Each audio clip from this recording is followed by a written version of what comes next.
It kind of feels a little dusty in here. Maybe because Carroll's been sweeping every single opponent that they have faced so far this season. 12 matches, 3 sets apiece, 36 set victories, and yeah, this Carroll team is on an absolute roll so far. We've got Coach Pandy Sinish joined alongside us. Coach, coming off back-to-back impressive wins over Zionsville and a nationally ranked Hamilton Southeastern team. I'm sure knowing this team coming off their state championship, there was a lot of expectations for this season, but how do you feel like this team has been able to manage those expectations so far?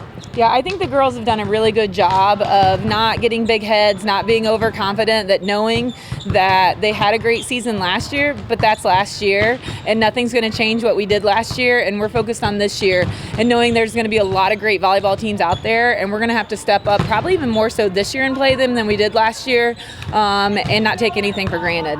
Knowing the talent level with this team, a lot of players that have already committed to play at a Division I school next year, what do you like about the chemistry with this team? Because I'm sure it's an absolute logjam for playing time, but you can definitely tell that the connection has been there even going back a few years. Yeah, a lot of these girls, the seniors especially, have played together since middle school. All 7 of them went to Maple Creek, the same middle school. They played club together before that. But even the underclassmen, you can tell that they trust each other because they play well together no matter the situation. And like you said, what's great is I have a lot of people on the bench too who could also step in and play in those roles, and they're always ready.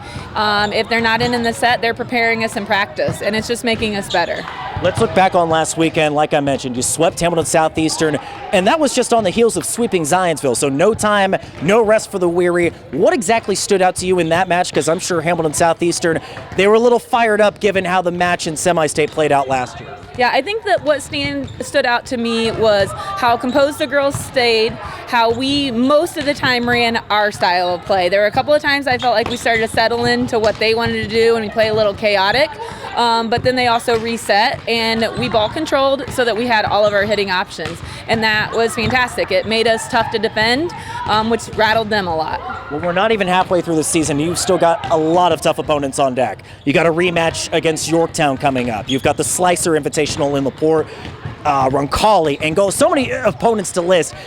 How do you continue this momentum and focusing on that day-by-day approach while trying to build up that momentum for what you're eventually going to see in October? Yeah, we just keep trying to push them in the skills that they currently have, better the skills we know we need to, and or the team dynamics and how we work together, because the skill might be good, but if it's not working as a team, we might need to make some adjustments.